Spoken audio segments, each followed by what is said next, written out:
Hey, what is up, everybody? Welcome back to the channel. My name is Will, and you're watching BMW E90 HQ. I hope each and every one of you is having a fantastic day. So recently, my friend and I did the valve cover gasket on his E92 N54, and boy, just let me tell you first of all, that was a real pain. I mean, people talk about it's not that bad, and I guess if you've done it a couple times and knew exactly what you were doing, it might be all right. But man, that was not a fun job, and I really wouldn't want to do it again. But anyway, it got me to thinking. These cars, whether it's N52, N54, or pretty much any BMW, they seem to have the same oil leaking problems.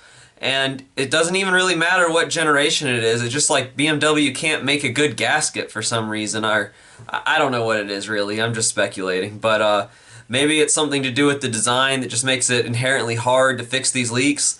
I don't know. But anyway, so there's three main ones on these cars that tend to leak. And that would be your oil filter housing gasket, your valve cover gasket, and your oil pan gasket. Those are your three main leaks. The rear main seals in these cars that they typically don't go.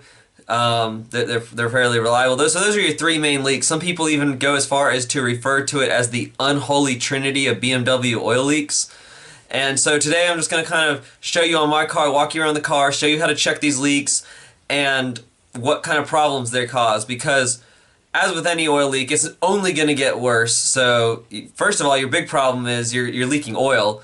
So at a certain point, it's going to become a measurable amount, and you're going to have, low oil and all the problems that could be associated with that. But with each of these particular gaskets, the oil can drip down onto something else and cause problems with that. So that is exactly what I'm going to go ahead and show you here. Yeah, let's get right into it. I just want to get all these damn lights off my car. So this is probably the cause of his misfires. What cylinders did you say you had misfires on, dude? Cylinder 6. Cylinder 1 and 6. I got zip ties. YouTube for YouTube.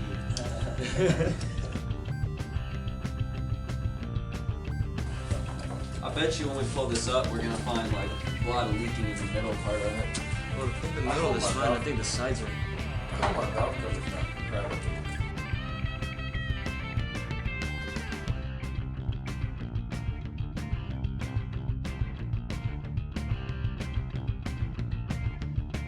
Looks like we know what we're doing. We have to depressurize the fuel rail, like a rag over it, because some gas will come out. Yeah. I remembered I hit it because my daughter got a hold of it and was running around going, I have a wrench! I have a wrench!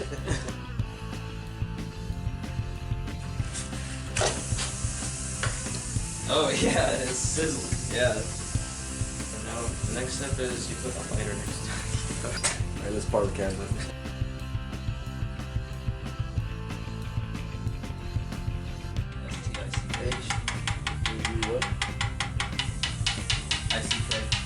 Like half. Yeah, you'll get back in and it's gonna be like miles to empty 5. Yep. 9/16 is 14 millimeters. Somebody on YouTube is gonna say that we're probably using a 9/16. I'll probably have to do my valve gasket cover. Yeah, I had to do it in my 328, $100,000. Like, you can smell it too late. Yeah, mine's when you turn the heat on, it smells like straight oil. See Jonathan? He got RPM 1 like a Subaru. Yeah? Yeah, it looks nice now. I haven't seen it. I'm gonna tell him today. Dude, you get so hurt. How much is it? How much? He has a fully built motor though. Well, then he just needs to get a bigger turbo. Yeah, pretty much. It's bad, but What year is it? It's I think a 4 and it's WRX, not STI. It's not STI. But I mean, he's got a fully built motor. He has STI turbo though. That's what I'm saying. Like, Yeah, so it's kind of an STI. This is for that wiring harness. So put that. how many people would be offended with it? It's kind of. It's That's like saying this is kind of an M3. It's not. I don't know. They don't have the same. They don't have the same motor in them. No, M3 has a D. No, not the M3. I know that. I'm talking about the Subaru. Did you adjust the rear? What? Yeah. Me and him installed the suspension on the BMW. My dumbass maxed it out. Like, Yeah. They're not maxed out. I think they're like three I turns. think I still got the video, bro. Like, Yeah. I try to drive it. You're just like rubbing everywhere, like everything rubbing.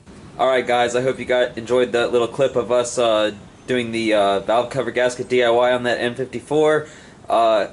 Really made it look like a lot more fun than it was. That was not a very fun job. But anyway, so let's start with the valve cover gasket. So that basically outlines the entire top of this plastic valve cover on all the inline sixes, and the setup is similar on a V8, but you're going to have two of them on each side. So it goes like all the way around, and on the N54 there's a part that comes through the middle. Doesn't look like, I haven't ever done an N52, but it doesn't look like we really have that here. I think we just have little sections in the middle where you apply a gasket. And basically some of your symptoms and things that this can cause to go wrong that you wouldn't want to have happen would be particularly on this downside here, up in here. So if you have oil fall, one thing is it's going to hit the exhaust and its firewall and everything is getting really hot and burn off, and you're going to smell it inside the car, and so you're going to have to deal with burning oil smell.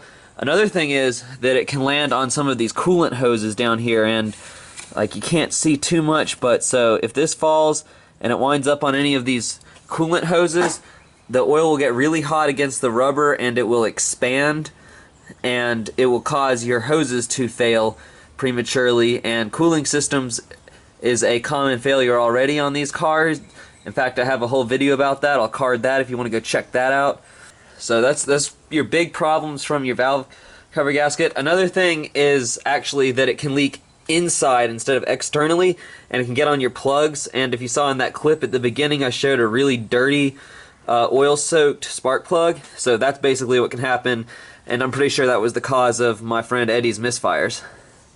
So valve cover gasket is a very important one, and on the M52 you might as well go ahead and do your eccentric shaft gasket at the same time, and probably the Valvetronic as well, since you're already, you know, working with that in the first place. Next one that we have is the oil filter housing gasket. Now I recently did a DIY on this, and I'll go ahead and card that for you. Now most cars have the oil filter mounted somewhere on the bottom at the back of the engine and out of sight, and BMWs mount theirs at the top. Now this is really good for ease of access during an oil change and things like that, but it also presents some problems now. So if this gasket fails, it goes like right along here, down the bottom, and around on the back. And some cars, the M54s, have an oil cooler lines that run from it, so there's a second gasket on the front. And if these fail, well, you've got your alternator right here, so you can wind up dripping oil into your alternator and ruining your alternator. But you also have this serpentine belt right underneath, and that's another common failure point on these cars in the first place without the help of oil dripping onto it. But having oil drip onto it can cause the belt to come loose and possibly even get sucked into the crankcase. That's more of a common problem with N54s, but it can happen on the N52. So making sure that your oil filter housing gasket is not leaking is a pretty simple and easy repair that can wind up saving you a lot of money. So our final major oil leak, we can't really show you because it's on the bottom, but it's the oil pan gasket. Now this one isn't going to leak oil onto as many components as the valve cover will and the oil filter housing, but it can get oil into bushings and stuff and suspension components down there that and subframe components that you really don't want it in, and can cause bushings to fail prematurely. But that is probably the one that will not cause any extra problems on its own as much as the top two will, just because there's not as much for the oil to drain down onto. But still, like with any oil leak, it will only get worse, it will not get better. And recently I took my car to the BMW dealership and they fixed this for me. They actually gave me the best quote out of anybody, better than any independent shops. And so it does pay to check with the dealership, and plus I got a loaner car out of it. I had a BMW X1, which beat every bit of expectations I had for it, although I did have my expectations pretty low going into it. But if you want to look at the only front-wheel drive BMW out there, go ahead and click that card up there, and I'll take you right on over to my review of the BMW X1. Alright guys, thank you so much for watching. I hope you found this video informative and gives you a little bit of idea of what to look for on your BMW. Now, like I said, these problems, they can pretty much go across any BMW, whether it's inline 6, a V8, E90 generation, maybe E46, E39 generation. These issues are pretty prevalent across just BMWs in general. I don't know about the new models, but I haven't heard anything different, so I'd assume that they're still pretty much the same 3 leaks. But yeah, if you found this video informative, please leave it a huge thumbs up for me. It really helps the channel out a whole lot. And subscribe if you're new, because there's all sorts of nice BMW information on the channel. And if you want, go ahead, take a scroll through any of my playlists and you know, just see if anything in there catches your interest. And yeah, go ahead and hit subscribe, turn on that notification so you're notified every time I upload a video, and I will see you in the next one. Thank you guys for watching.